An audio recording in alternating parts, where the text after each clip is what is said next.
don't think you're selfish. I think you're smart to think of your real needs. Morgan has a disease. Maybe his medication is off. I don't know. The first few months that Morgan was out of treatment, things were so good. I mean, yeah, he was kind of pushy and sort of needy sometimes, but he'd been in that clinic for so long, I understood why he was anxious to get back to real life. But overall, he was loving, and he was caring, and he was kind. So something's changed?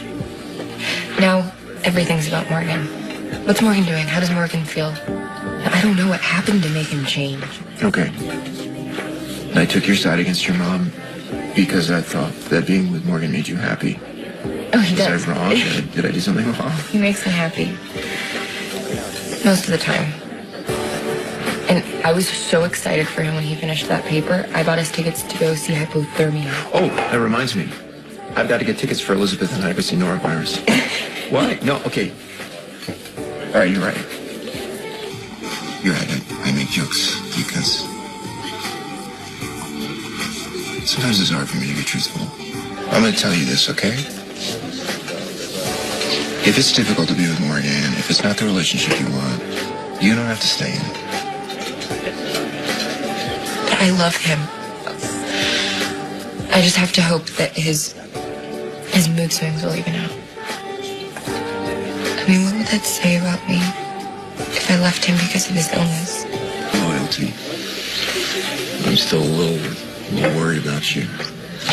Well, don't be, okay? Obviously, I just needed to vent, and thank you for listening. So now it's my turn. How is Elizabeth? She's better. Yeah. She was all tucked in before I drove over here. Oh, I'm surprised you left. I would have expected you to be hovering over her, making sure she's still breathing. Actually, I have hired 24-hour, round-the-clock professional care for just that. Oh, isn't that really expensive? It is an astronomical amount of money, actually. So, that means you're pulling out all the stops for Elizabeth. Is it working?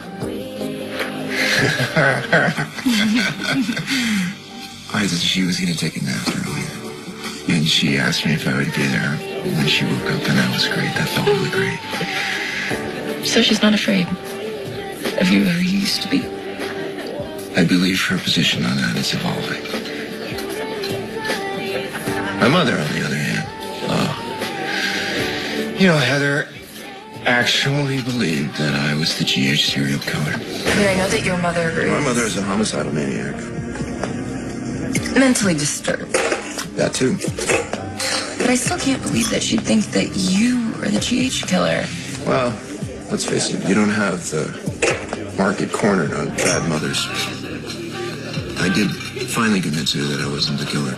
Although, I think it might have been too late. Too late for what? I don't know, she kept saying, something really cryptic about doing something to protect me. Like what? I don't know. But worse than that, I asked her for a loan and she turned me down, even though I told her that the money was for Elizabeth's care. Wait, your mom has been in the mental hospital for years. How does she have money? Oh, she was blackmailing Hayden's mother. About being married to Raymond Berlin? Mm-mm. Hayden's mother is named Naomi, and she was having an affair with Elizabeth's father. So, yes, technically, Elizabeth and Hayden are sisters. What? Yeah, what? Oh. That was the secret that you weren't going to tell me the other day. No, and I'm sorry. I went back and forth about even telling Elizabeth. And then when I got to the hospital, Hayden and Elizabeth were screaming insults at each other. And I just told everybody the truth because I thought it would calm everybody down. But that was a really bad decision because nobody wanted that news. And now Heather's gravy train has run out. And worse than that, I am completely broke. And Hayden has decided that I owe her money and that I have to pay up.